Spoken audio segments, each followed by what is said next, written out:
Assalamualaikum warahmatullahi wabarakatuh. Waalaikumsalam warahmatullahi wabarakatuh. Yang saya hormati Ibu Kepala Desa Jemani, Pemkot. Yang saya hormati teman-teman guru PAUD sekecamatan Setiroto. Alhamdulillah pada hari ini kita mau mengikuti kegiatan diseminasi budaya positif yang akan dipaparkan oleh Ibu Jasmine, calon guru penggerak angkatan ke-11. Sebelum acara kita mulai, marilah kita berdoa. Mudah-mudahan acara hari ini dapat lancar, tidak ada suatu halangan apapun. Salam serta selamat mari kita serahkan kepada Tuhan kita Nabi Muhammad SAW yang kita nanti-nantikan syafaatnya sampai di akhir zaman. Susunan acara hari ini yaitu yang pertama pembukaan, yang kedua sambutan Kepala TK Jemani, yang ketiga acara inti yaitu pemaparan budaya positif, yang keempat yaitu penutup.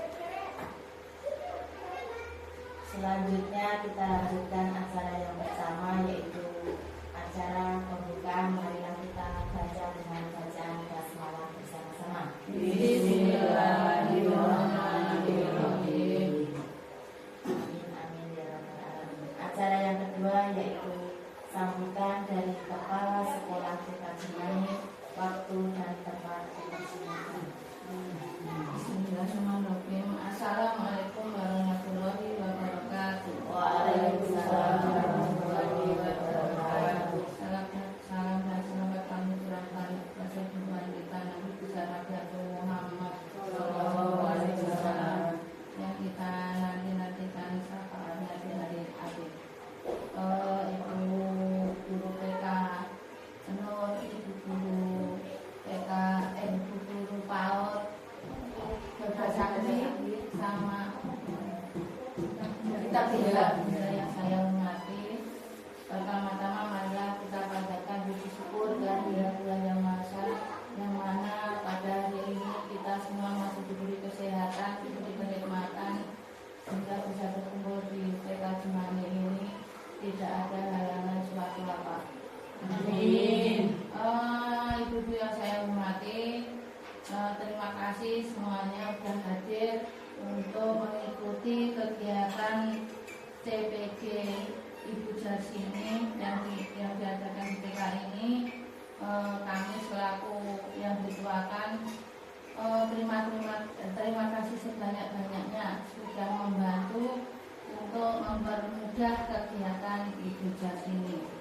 Dan semoga CPG pada yang diikuti Bu Jasmine semoga kedepannya diberi kemudahan, kelancaran dan diberi ilmu-ilmu yang bermanfaat untuk anak didik kita.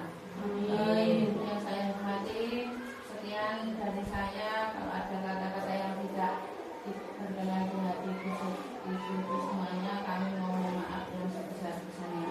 Wassalamualaikum warahmatullahi wabarakatuh. Waalaikumsalam warahmatullahi wabarakatuh. Terima kasih kepada Ibu Kepala TK Jemani dan sambutannya kepada calon guru penggerak angkatan ke-11. Kita lanjutkan acara selanjutnya yaitu acara inti, yaitu pemaparan budaya positif yang akan disampaikan oleh Ibu Jasmine, calon guru penggerak angkatan 11. Waktu dan tempat dipersilakan. Baik, terima kasih waktu yang diberikan kepada saya.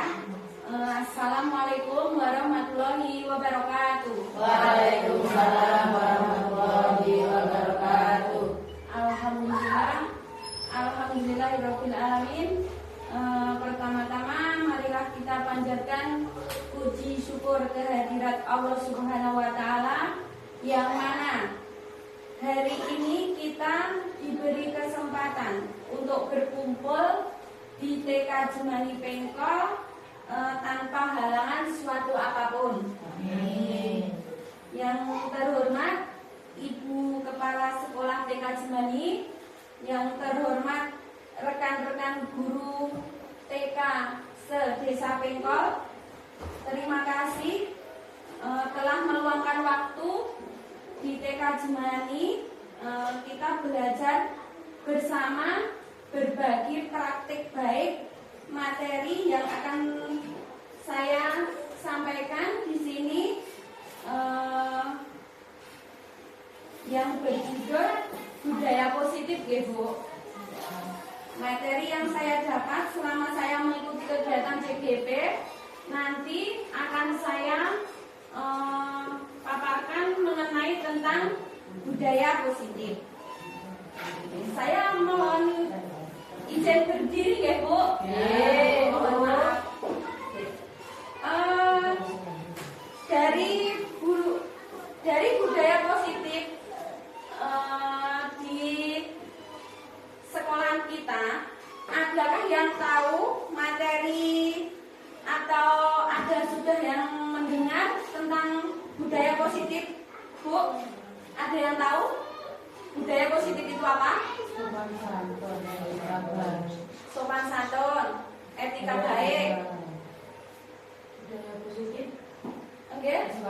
Mungkin ada yang mau menyampaikan? Ya, saya Ibu. Oke, Bu Endar, monggo. Nilai-nilai keyakinan dan kebiasaan-kebiasaan yang mendukung inklusif dan motivasi semua anggota sekolah. Budaya positif dapat mencakup nilai seperti saling menghormati dan tanggung jawab. Mungkin dari saya seperti itu, Bu. Oh Terima iya. kasih. Oke, terima kasih Bu Endar. Pemaparan yang sangat luar biasa, nggih. Oke, di sini budaya positif. Budaya positif di sini adalah merupakan perwujudan dari nilai-nilai atau keyakinan universal yang diterapkan di sekolah. Budaya positif dapat mendorong murid untuk bertindak, berpikir, menciptakan sebagai proses memerdekakan dirinya, sehingga murid mampu mandiri dan bertanggung jawab. Ya, seperti yang dipaparkan oleh Bu Yatini tadi, ada anak anak mampu mandiri bertanggung jawab. Oke, itu tadi budaya positif, Bu. Oke. Untuk selanjutnya, adapun di sini konsep-konsep inti budaya positif. Nah, konsep budaya positif di sini antara lain perubahan paradigma belajar. Yang kedua, disiplin positif. Yang ketiga, keyakinan kelas. Yang keempat, kebutuhan dasar manusia. Yang kelima, posisi kontrol guru. Terus yang keenam, motivasi perilaku manusia. Terus yang terakhir, segitiga restitusi. Dari konsep-konsep inti budaya positif, sudahkah kita sebagai pendidik menerapkan salah satu konsep inti budaya positif, Bu, di sekolah kita? Oke, salah satunya, Bu, untuk yang tahun-tahun ini kita salah satunya konsep inti budaya positif yang sudah kita lakukan. Keyakinan kelas. Oh iya, membuat keyakinan kelas. Membuat keyakinan kelas. Alhamdulillah, dari konsep budaya positif kita sudah mulai melakukannya, ya, Bu, untuk lembaga kita masing-masing. Ya. Dari konsep budaya positif tadi, salah satunya ada paradigma belajar.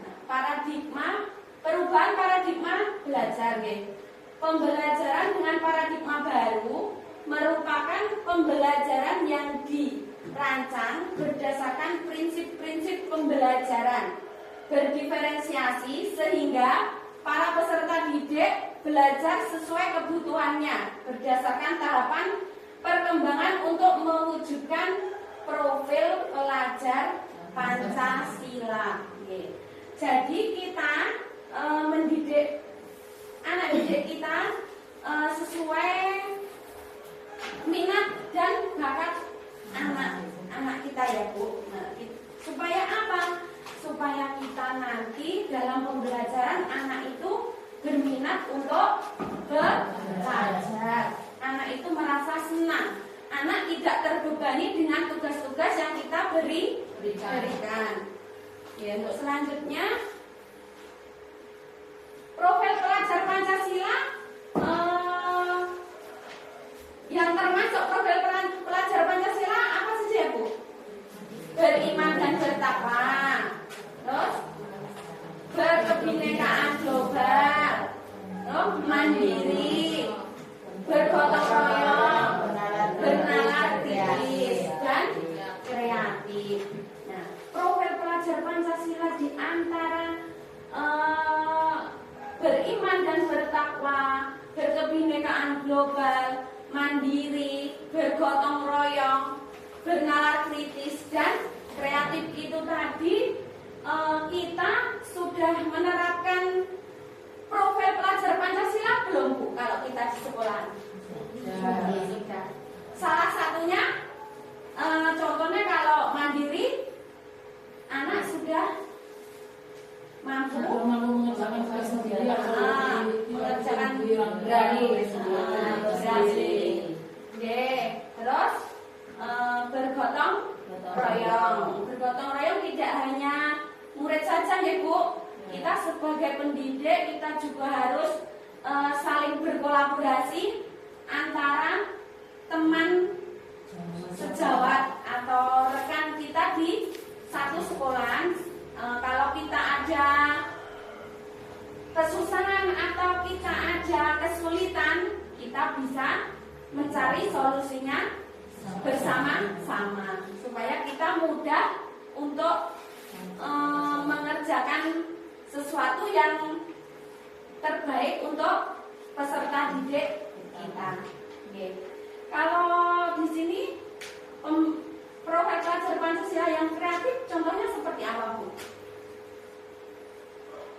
Yang kreatif, misalnya kita bikin rumah-rumahan dari balok atau dari kertas origami, terus bikin kerajinan tangan dari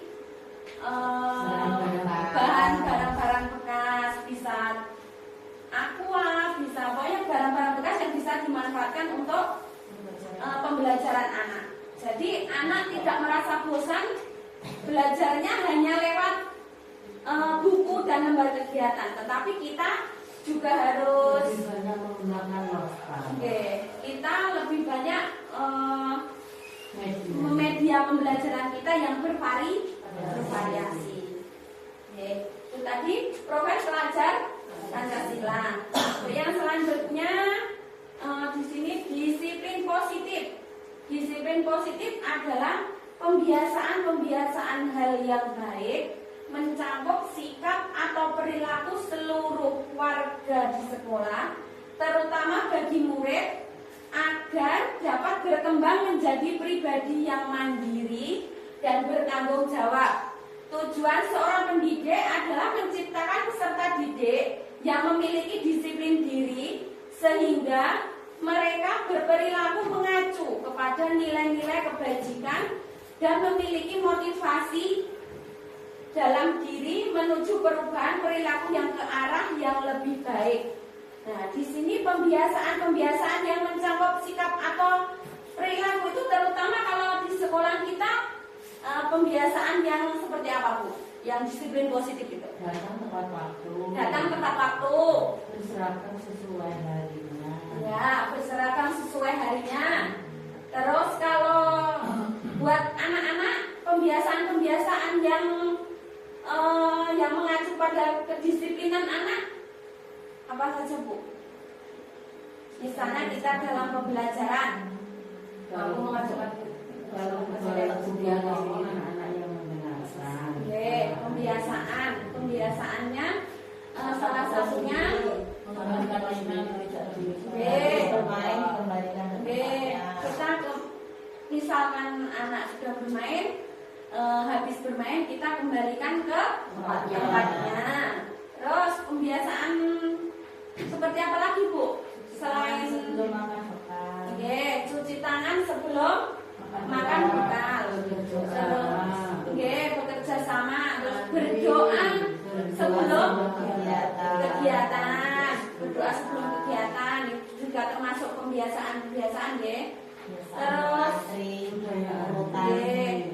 budaya antri di sekolah. Niku wau termasuk pembiasaan disiplin positif. Nah, mengapa Bu kita kok perlu membiasakan kedisiplinan kepada anak? Karena kedisiplinan itu adalah pondasi. Karena kedisiplinan itu harus kita tanamkan Sejak dini. Karena apa? Nanti kalau disiplin itu tidak ditanamkan sejak dini, nanti anak-anak itu berkebiasaannya tidak baik dibawa sampai nanti dewasa. Maka kita sebagai pendidik harus membiasakan pembiasaan disiplin positif di sekolah kita, terutama di pendidikan anak usia dini. Tadi ada kedisiplinan positif Ibu. Ya. Sekarang kita ke kebutuhan dasar manusia. Kebutuhan dasar manusia merupakan sesuatu yang kita lakukan untuk mendapatkan apa yang kita inginkan. Seluruh tindakan yang kita lakukan memiliki tujuan. Semua usaha terbaik yang kita lakukan agar kebutuhan dasar kita terpenuhi. Kebutuhan dasar manusia kita sebagai pendidik juga harus mempunyai kebutuhan dasar nih Bu. Nah, supaya apa? Tujuan kita ke depannya supaya lebih baik, dan tujuan kita yang kita cita-citakan agar terwujud dan terpenuhi dengan apa yang kita inginkan deh Bu. Itu kebutuhan dasar manusia. Kebutuhan dasar manusia ada apa saja deh Bu? Kebutuhan dasar manusia: bertahan hidup, terus kebebasan, kasih sayang, terus kesenangan, penguasaan. Nah, kebutuhan dasar manusia di sini untuk bertahan hidup, kasih sayang yang diterima, kebebasan, kesenangan, penguasaan. Nah, itu kita terapkan di sekolah tidak ya Bu? Untuk kebutuhan-kebutuhan sebagai rasa kasih sayang dan rasa terima, rasa diterima di sini kan kita peduli terhadap anak, bekerja sama dengan anak, supaya anak nanti juga anak bisa kembali merasa kalau kita itu juga sayang sama anak tersebut, saling menyayangi, saling mengasihi. Nah, terus kita juga dapat memberi kebebasan kepada anak. Nah, kebebasan di sini apa? Contohnya, pada dasarnya anak itu tidak mempunyai kesamaan. Ini satu dan yang lainnya itu berbeda-beda. Menurut pelayanan, kebutuhan anak. Ya. Di sini kebebasan di sini kita seperti yang dipaparkan oleh Bu Yatini tadi kita itu harus pintar-pintar mengambil hati anak supaya anak itu itu nyaman dan senang dalam pembelajaran, karena anak yang satu dengan anak yang lainnya itu sudah berbeda, karakter beda. Terus di sini untuk kesenangan Bu. Kesenangan itu kita ya sama ya Bu, memberi kebebasan itu tadi deh. Misalnya anak tidak senang bermain balok, untuk yang kelompok yang di sini misalnya ada salah satu anak yang senang bermain balok dan yang satunya tidak mau bermain balok. Nah, kita memberi kebebasan dan kesenangan untuk anak untuk memilih apa yang mau diminati anak, untuk diminati anak. Terus kalau penguasaan itu keinginan untuk dianggap memimpin atau diakui atau didengarkan, ya, dihargai, ya, kita memberi reward kepada anak atau semangat kepada anak didik kita supaya anak merasa dia itu dihargai. Apapun yang diinginkan anak itu sudah diminati ngoten nggih. Apapun hasilnya anak kita memberi. Nggih.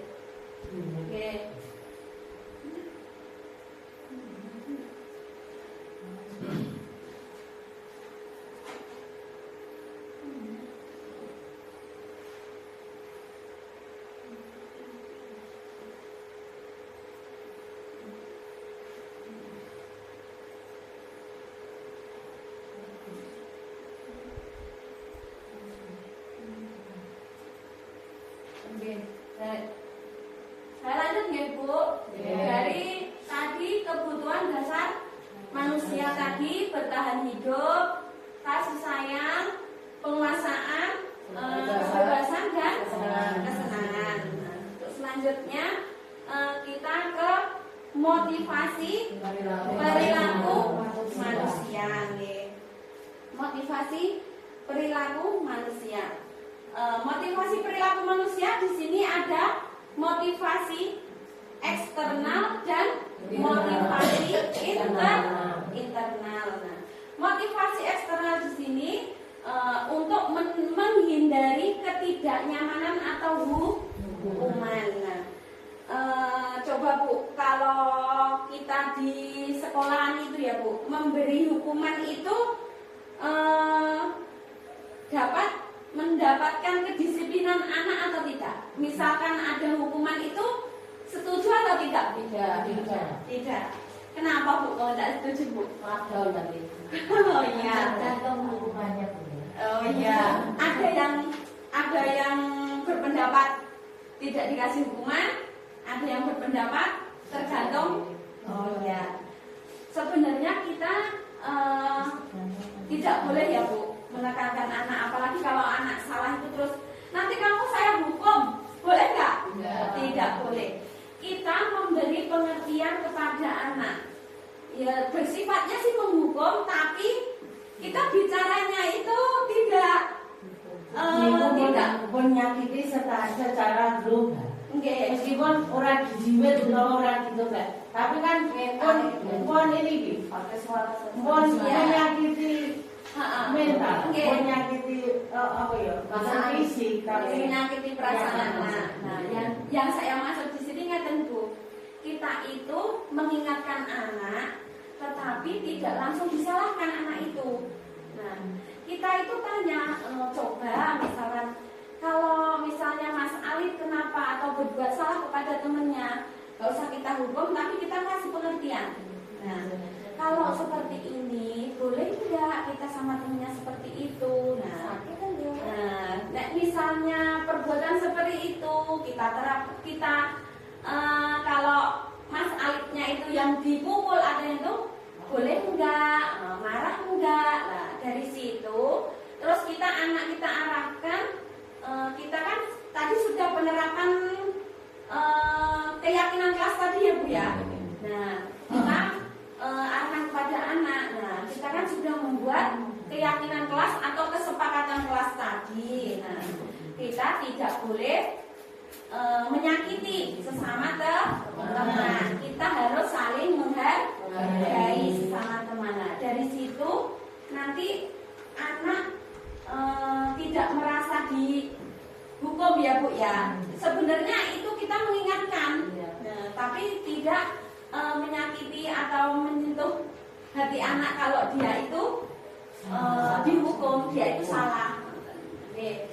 Terus motivasi eksternal untuk menjadi orang yang mereka inginkan dan menghargai diri sendiri dengan nilai-nilai yang mereka percaya. Oke. Menjadi orang yang kita inginkan atau menghargai diri sendiri. Contohnya seperti bagaimana motivasi dari dalam diri kita sendiri. Oke, motivasi dari diri kita sendiri, kita bisa menerapkan nilai-nilai yang kita sudah terapkan di sekolahan. Nah, yang termasuk motivasi internal tadi, ya Bu. Banggakan karya sendiri. Oke, membanggakan Hasil karya sendiri. Oke, hasil karya juga boleh. Motivasi internalnya ya.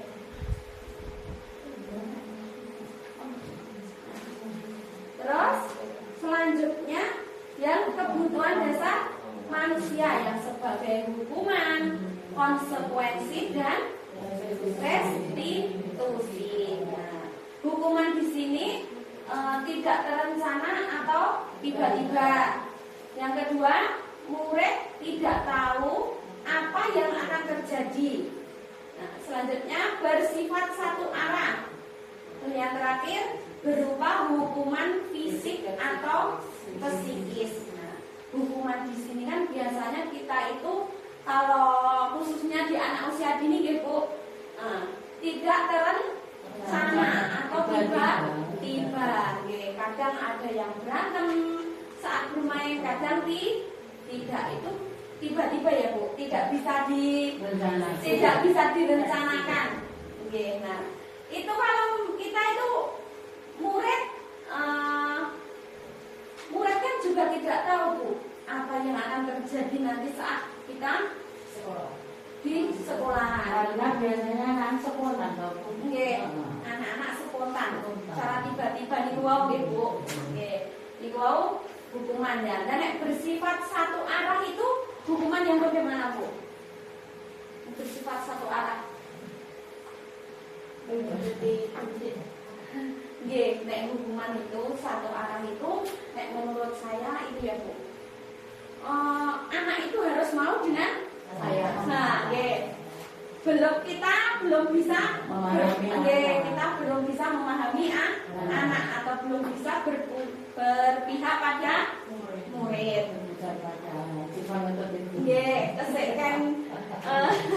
Tesekan manut kita, tapi sebenarnya kan tidak seperti itu.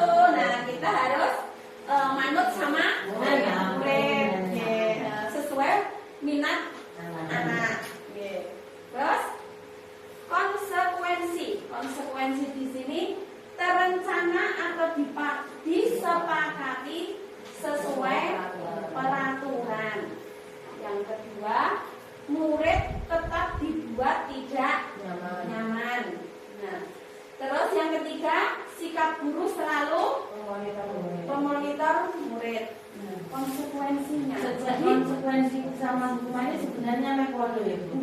Hampir sama. Cuma nek konsekuensi kan dari salah. Nah, kita tanya sama anak itu pripun nggih? Anak itu tetap dibuat tidak nyaman atas kesalahannya yang diperbuat. Misalnya ya seperti hukuman tadi kita tanya, benar nggak kalau kita itu misalnya jiwet temennya atau gimana memukul temennya. Nah, anak itu kita tanya, anak itu kita buat tidak nyaman. Maksudnya tidak nyaman itu tidak nyaman dengan peraturan kita, konsekuensinya itu. Dan kita sebagai guru harus memonitor murid atau kita bisa mengarahkan murid. Nah, biar murid itu terbiasa kalau perbuatan yang tidak baik dan perbuatan baik. itu tahu ya Bu ya. Bisa membedakan. Bisa membedakan antara yang Bisa boleh dilaksanakan karya modern boleh. boleh dilaksanakan atau tidak dilaksanakan di sekolah. Dan yang terakhir ini restitusi. Nah, restitusi di sini proses menciptakan kondisi bagi murid untuk memperbaiki kesalahannya. Yang kedua, proses kolaboratif yang mengajarkan murid untuk mencari solusinya sendiri. Nah, dari restitusi di sini proses menciptakan kondisi bagi murid untuk memperbaiki kesalahannya. Nah, restitusi di sini ada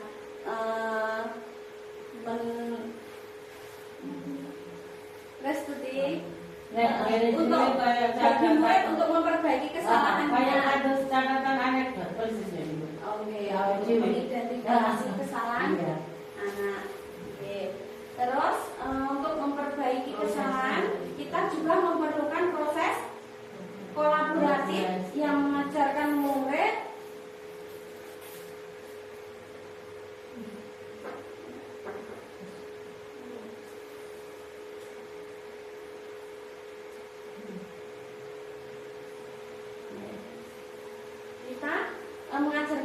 untuk mencari solusinya. Nah, misalnya kita di sini kolaboratif, misalkan anak bermain sebuah pusat atau apa ya Bu, anak itu ada yang belum bisa memasangkannya. Nah, kita tuntun, kita arahkan, tapi kita hanya mengarahkan. Nanti untuk memasang atau itu biar anak sendiri. Nah, di sini dengan melalui restitusi ya Bu, proses kolaboratif antara murid dengan teman, dengan guru, nah, supaya berjalan apa yang berjalan dengan apa yang kita harapkan atau yang kita inginkan. Nah, di sini ada lima posisi kontrol guru ya. Posisi kontrol guru di sini yang pertama ada penghukum, terus yang kedua ada membuat rasa bersalah, ketiga sebagai teman, yang keempat sebagai pemantau, terus yang kelima sebagai manajer. Posisi kontrol guru ada penghukum, membuat rasa bersalah. Nah, kita sudah sedikit menerapkan posisi kontrol di sekolah ya Bu ya. Contohnya sebagai pemantau atau sebagai teman. Terus yang paling kita kondisikan di sekolah sebuah posisi kontrol sebagai guru itu kita sebagai yang paling penting Bu, di antara 5 posisi itu sebagai teman dan manajer. Sebagai teman kita harus pintar-pintar menempatkan posisi kita sebagai teman untuk anak-anak didik kita. Misalkan ada anak yang berbuat salah atau anak yang kekurangannya anak itu apa, biar anak itu kalau minta solusi kepada kita itu sudah dianggap sebagai teman atau ya, biar gimana ya, supaya kita lebih dekat, kedekatan kita sama anak didik kita. Biar kayak teman kita sendiri. Nah, posisi sebagai teman. Sebagai manajer kita juga harus kita terapkan di sekolah ya Bu.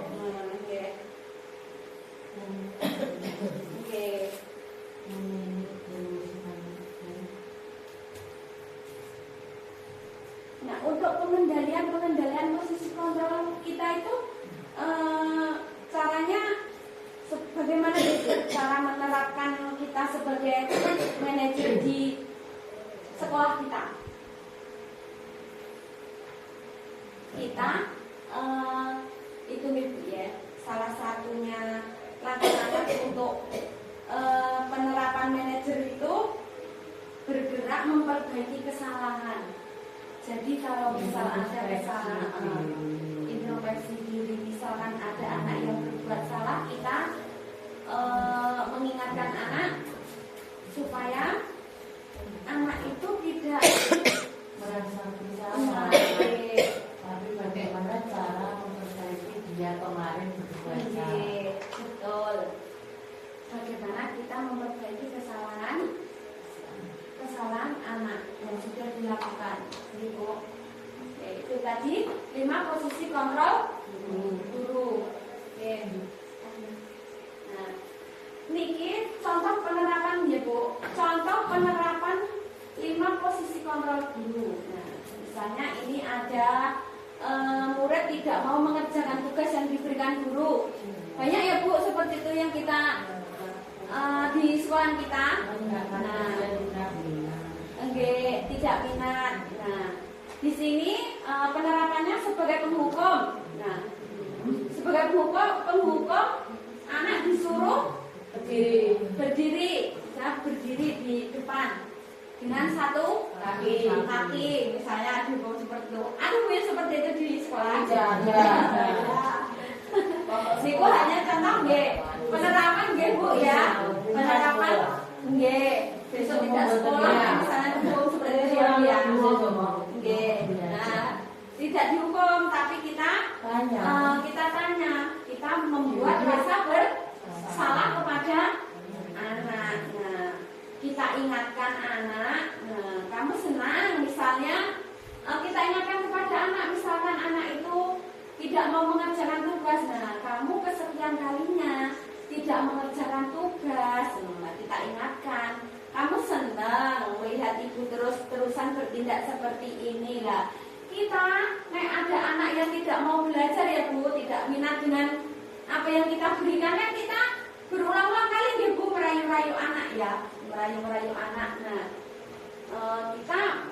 kita tanya sama anak tersebut, nah, apa kamu itu senang kalau bu guru itu mengingatkan berulang-ulang? Nanti kan anak dengan sendirinya kan dia merasa bersalah ya Bu ya. Oh iya, nah aku seperti ini, saya sudah salah. Saya tidak bisa anak itu besok tidak mau mengulangi lagi.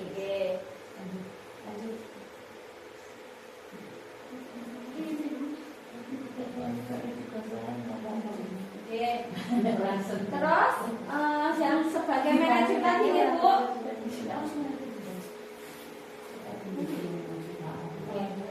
posisi kontrol sebagai teman.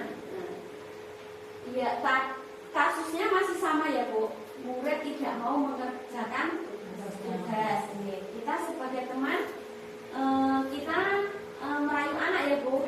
Ayo dong, kamu kerjakan tugasnya. Nanti kalau sudah selesai, baru kita main. Nah, jadi kita sebagai teman, kita harus pandai merayu anak supaya anak itu mau mengerjakan tugas yang kita berikan. Terus itu tadi posisi sebagai teman. Posisi sebagai pemantau yang kita lakukan apa Bu? Apabila ada anak yang tidak mau mengerjakan tugas, kita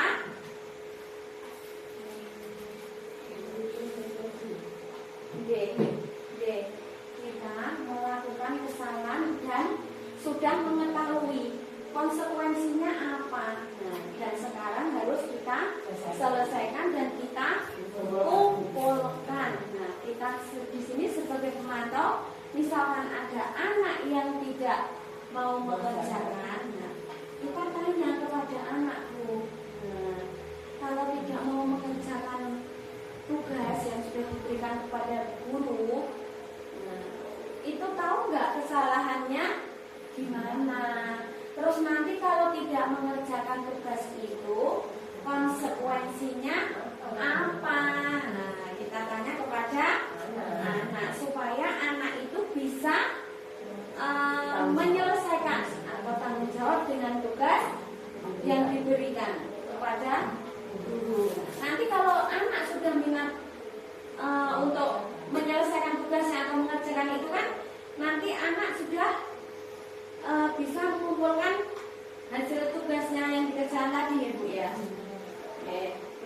tadi posisi sebagai teman atau pemantau.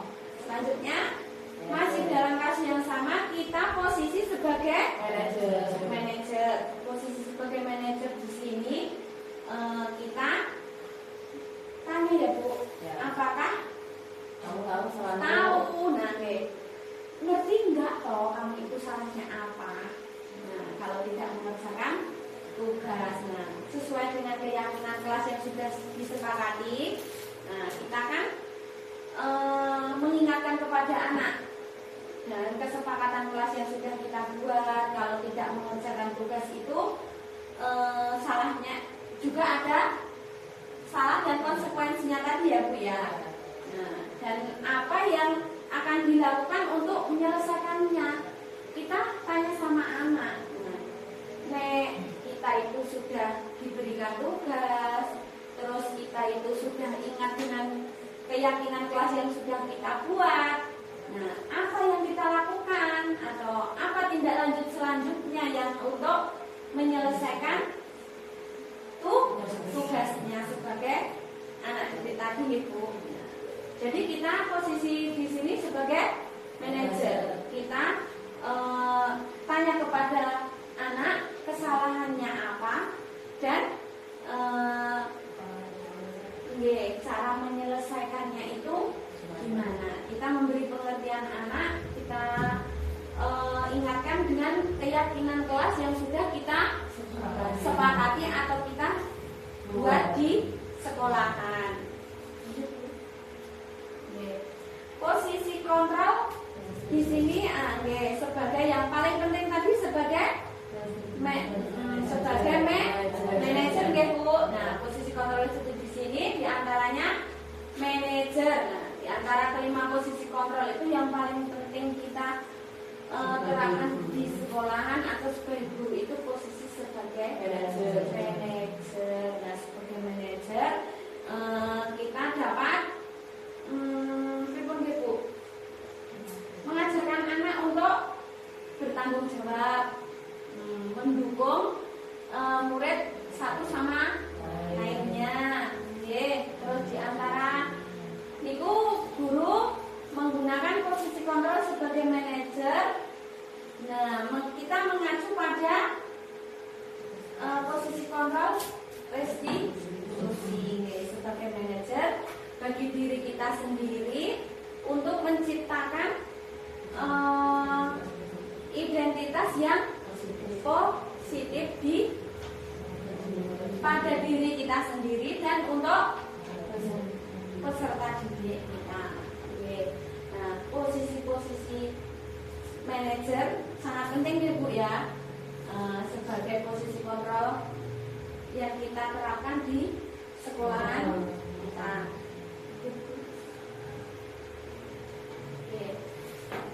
Yang keenam, keyakinan kelas. Keyakinan kelas merupakan kesepakatan kelas yang dibuat bersama guru, murid dengan harapan dapat meningkatkan kedisiplinan murid nih Bu. Nah, keyakinan kelas berupaya pernyataan universal dibuat dalam bentuk positif, bersifat abstrak. Keyakinan kelas hendaknya tidak terlalu banyak sehingga mudah diingat dan dipahami.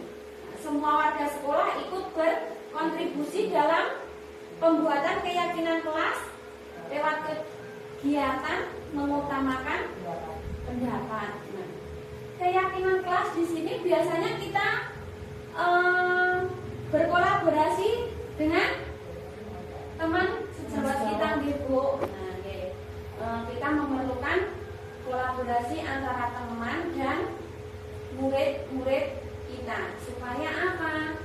Supaya keyakinan kelas itu kalau kita buat bersama anak, bersama wali atau bersama rekan sejawat, kita mengharapkan kedisiplinan itu tidak terbebani. Terus kalau kita membuat kesepakatan kelas itu, kalau mereka itu yang mudah diingat ya Bu. Nah contohnya datang tepat waktu lah tadi, terus mengembalikan mainan pada tempatnya, terus tidak misalnya tidak membawa mainan atau makanan ke dalam kelas, terus budayakan saling menyayangi, saling menyayangi sesama teman, terus membuang sampah pada tempatnya, gitu. Nanti keyakinan kelas itu juga bisa membantu kita untuk apa nih Bu? Untuk mengingatkan anak.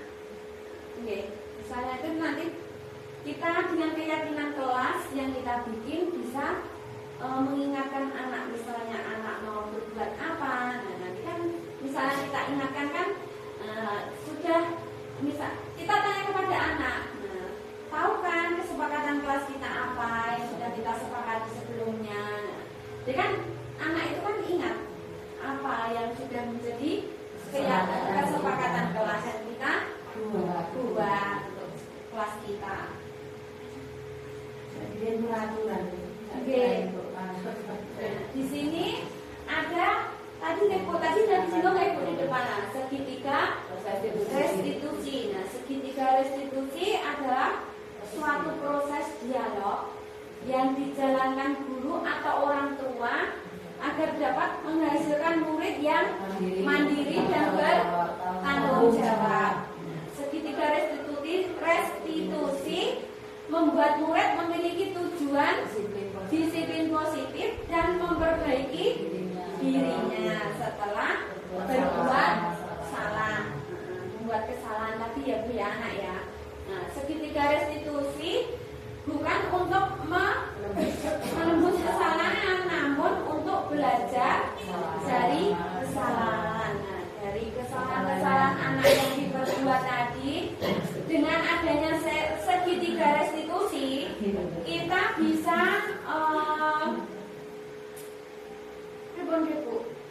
bisa menerapkan disiplin positif tersebut tadi ya. Nah, dengan memvalidasi tindakan yang salah, dengan menanyakan keyakinan anak, dan dengan menstabilkan identitas, kita bisa menjalankan atau kita dapat menghasilkan murid yang mandiri itu tadi loh Bu, dan bertanggung jawab. Dengan segitiga restitusi kita bisa menstabilkan identitas yang misalnya anak yang dulunya baru masuk itu sering jahil sama temennya, itu bisa kita terapkan, kita tangani dengan segitiga restitusi tersebut. Kita proses gitu ya, kita proses untuk menghasilkan murid yang bertanggung jawab.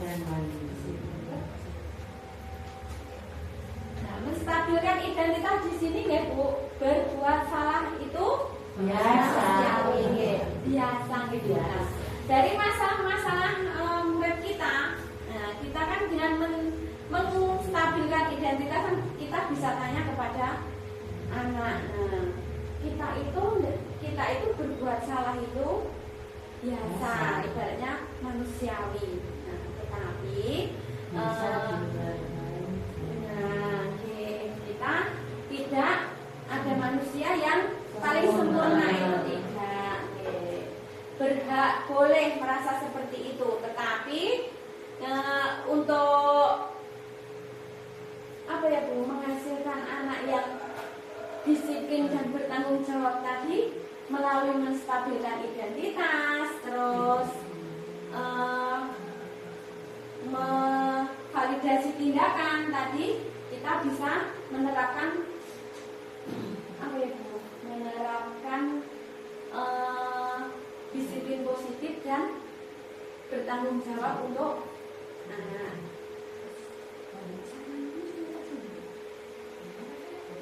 Validasi tindakan yang salah. Nah, memvalidasi tindakan yang salah tadi, nah, kita memvalidasi kepada anak yang bersalah ya Bu. Nah, kamu itu pasti dia itu punya alasan. Anak itu pasti punya alasan. Mengapa kok dia itu jahil sama temennya? Pasti Bu. Aku pengen Ya, misalnya ada mainan Bu. Aku pengen Ya, aku pengen peronotan kok. Soalnya kayak rebut. Nah, misalnya seperti itu. Ada ya Bu ya. Ada. Pasti anak itu melakukan Hasilnya udah salah. Balas. Balas salah. Iya. Karena belum bisa mengorganisasi ego nih. Iya. Nah, udah kan itu udah salah. Iya. Nah, Belum bisa ngerem. iya. Iya. Anak itu pasti punya alasannya sendiri-sendiri nih Bu. Nah, kita memvalidasi tindakan yang salah, sebenarnya itu salah, tapi menurut dia kan tidak. Orang dia Kalau itu bagi kita dia kan iya, dia itu tidak merasa bersalah karena punya alasan. karena dia itu punya alasan tersendiri. Padahal kan kalau menurut dirinya benar, di temennya itu kan tidak benar seperti itu. Direbut ya nanti. Direbut nih, pasti ada yang nangis, pasti ada yang apa ya Bu? Ada yang membalas. Biasanya seperti itu. Apalagi kita pendidik di anak usia dini, dan di TK itu sangat luar biasa sekali Bu. Rebutan itu hal biasa ibaratnya setiap hari. Namanya anak-anak. Kita harus pandai-pandai, kita harus bisa mengendalikan. Nah, selanjutnya menanyakan keyakinan kelas Bu. Nah, menanyakan keyakinan kelas yang seperti tadi. Apabila ada anak yang salah, kita menanyakan keyakinan yang kita sudah sepakati itu apa saja. Nah, dari situ misalkan ada anak yang salah, kita minta maaf. Nah, terus kalau ada Bu, ada anak yang tidak mau mengerjakan tugas tadi, nah, kita pinter-pinter merayu anak, supaya anak mau mengerjakan tugas, dan kita menanyakan keyakinan yang sudah kita sepakati dari awal. Itu tadi segitiga restitusi Bu, menanyakan keyakinan, menstabilkan identitas, dan menanyakan memvalidasi tindakan yang salah. Itu tadi pemaparan dari saya Bu, itu tentang pemaparan budaya positif. Budaya positif mungkin dari saya cukup sekian. Kalau ada kata atau yang penyampaian saya kurang maksimal atau kurang dimengerti ibu-ibu semua, saya mohon maaf yang sebesar-besarnya Bu. Akhir kata dari saya, wassalamualaikum warahmatullahi wabarakatuh. Waalaikumsalam warahmatullahi wabarakatuh.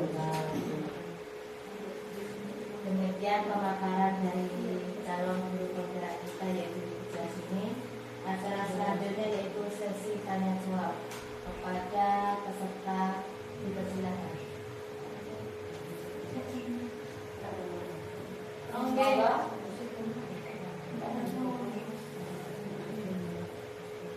Monggo Ibu. Ada yang mau dipertanyakan? Tanya Bu. Ya. Perkenalkan, nama saya Sudati dari KP Garuda Sakti. Saya ingin mengajukan pertanyaan terkait dengan budaya positif yang Ibu jabarkan tadi. Yang pertama, bagaimana caranya untuk membuat keyakinan ini menjadi terlaksana?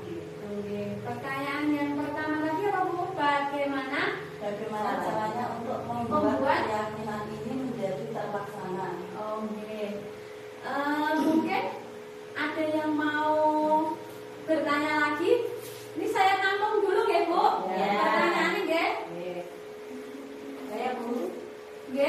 Bu? Perkenalkan, nama saya Fitriana dari KB Garuda Sakti. Saya ingin mengajukan pertanyaan terkait dengan budaya positif yang Anda jabarkan. Oke, pertanyaan saya, mengapa budaya positif di sekolahan itu penting? Oke. Mengapa Budaya positif di sekolahan itu penting. Penting.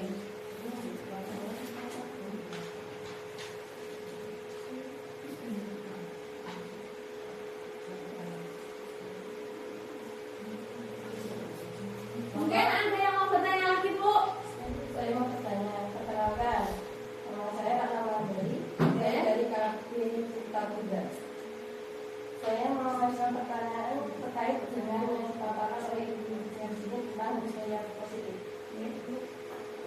Apa tantangan yang mungkin dihadapi dalam menciptakan budaya positif di sekolah?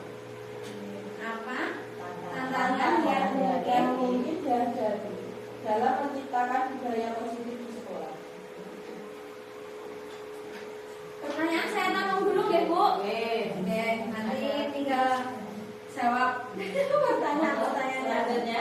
Oke? Nama saya perkenalkan, nama saya Pria Lindari dari Kamil. Saya akan bertanya apa yang dipaparkan di tugas tersebut. Tadi, apa peran guru dalam mendukung budaya positif di sekolah? Peran guru dalam Budaya positif di sekolah. budaya positif di Sekolah. Oke. Monggo kepada Ibu sini langsung jawab satu persatu. Oke. Kok tegang dong Bu, ampun tegang dong. Ya, kita break dulu ya Bu ya. Biar kita semangat gitu ya. Biar kita semangat dulu. Saya enggak usah berdiri ya Bu ya. Oh, berdiri. Mungkin saya awal ya. Saya berdiri ya Bu ya. Nah, nanti kalau saya bilang tepuk tangan tertawa 3 kali. Betul ya Bu? Nah, nanti saya Bapak. 1, 2, 3. Tepuk tangan tertawa 3 kali. Tepuk tangan tertawa 2 kali. Tepuk tangan tertawa 1 kali. Tepuk tangan tanpa bersuara. Berarti Bu Endang saya tidak bagus. Iya. Itu sebelum menjawab pertanyaan ya Bu ya, kita SPG dulu. Terima kasih. Oke. Baik. Terima kasih. Saya lanjut nih Bu ya. Terima kasih.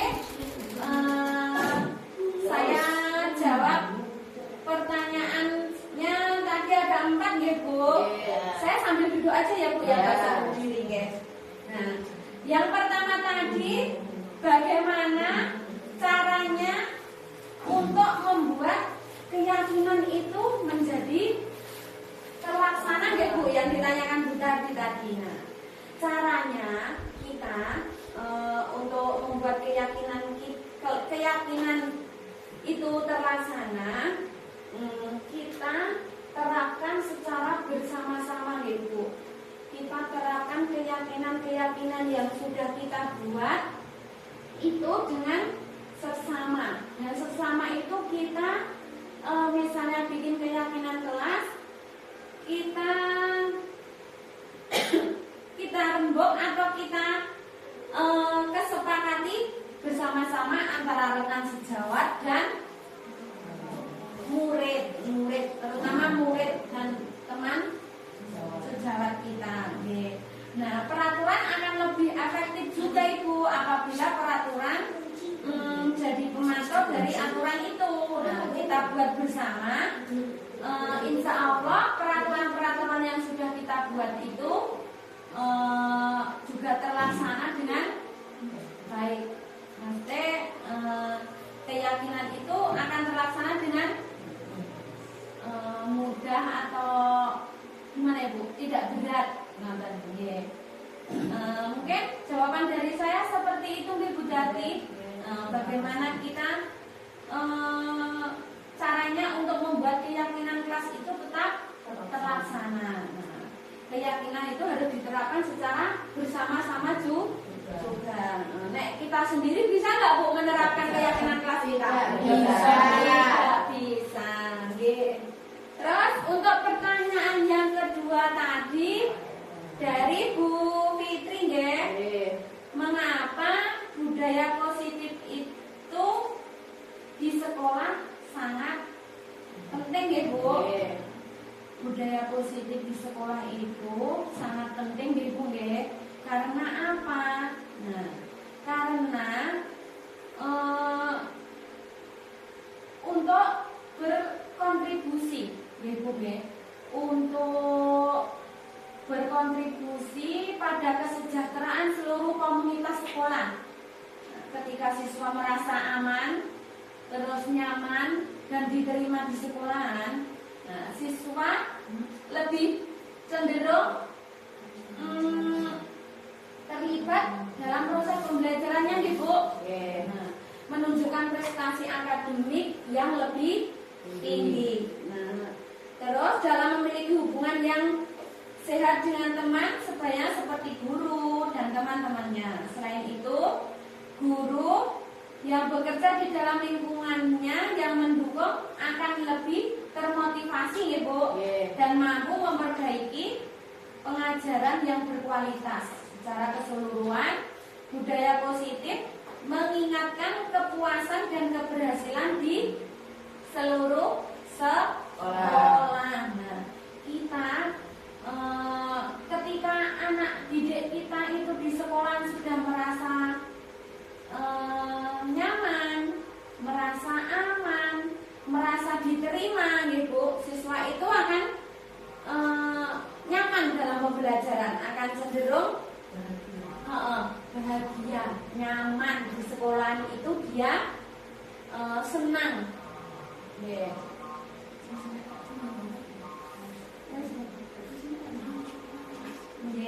Terus selanjutnya tadi untuk pertanyaan yang ketiga ya Bu, pertanyaan dari Bu Bulan tadi, apa tantangan yang dihadapi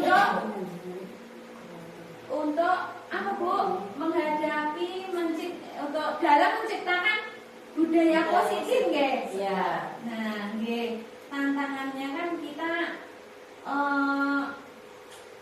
menciptakan budaya positif di sekolah itu tidak selalu mudah nggih Bu, tantangan kita pasti ada yang tidak apa ya Bu, tidak sesuai dengan apa yang kita biasanya tidak sesuai dengan apa yang kita terapkan. Nah, menciptakan budaya positif di sekolah itu tidak mudah. Nah, menghadapi tantangannya ada salah satu tantangan utamanya itu perbedaan latar belakang ya Bu. Nah, pasti itu ada. Gimana perbedaan latar belakang, perbedaan latar belakang. Terus selain itu perubahan budaya memerlukan waktu dan komitmen atau konsisten dari seluruh pihak. Nah, kita harus menekankan tekanan akademik dan komitmen supaya kedisiplinan kita dapat dicintakan di sekolah kita. Terus untuk pertanyaan yang terakhir tadi dari Bu Ana, apa peran guru dalam mendukung budaya positif di sekolah? Kita sebagai guru memainkan peran secara sentral ya Bu dalam mendukung atau mempromosikan budaya positif di sekolah. Guru juga sebagai model atau perilaku yang baik.